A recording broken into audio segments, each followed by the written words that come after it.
Hey guys, and welcome back to this channel. In this video, I'll be showing you guys how you can get giant plants like this. So it's actually super easy. Well, it's an easy process to do, but to get the items, it is a little bit difficult.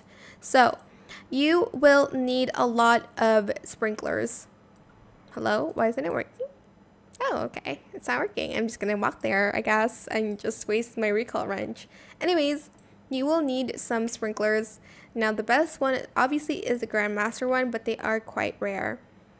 So I would suggest just putting like the Advanced Sprinkler, Godly, and Master, and the Grandmaster Sprinkler all together.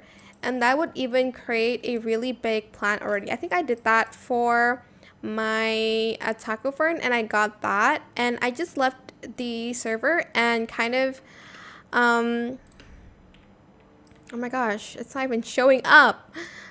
Well, here I'm supposed to be. Oh, there we go. Well, then after you put in the seed and you put the sprinkler, you're going to want to leave the game. You're going to want to leave it for a minimum of 30 minutes, but the longer the better. Although more than an hour, you don't need to. You'll need to just wait up to an hour because it doesn't really do anything different. So that's how I got, this is not the normal size, but that's how I got my plants to be super big. You'll just need to stack on some sprinklers. It doesn't even have to be in the exact order that I put it. I mean, it doesn't have to be like the exact amount of sprinklers.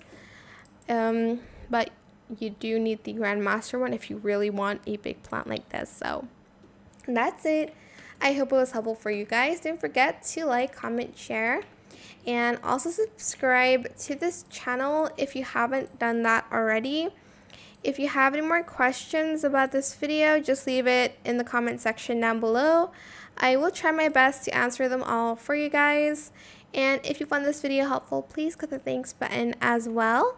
That is it. Thank you so much for watching. Bye!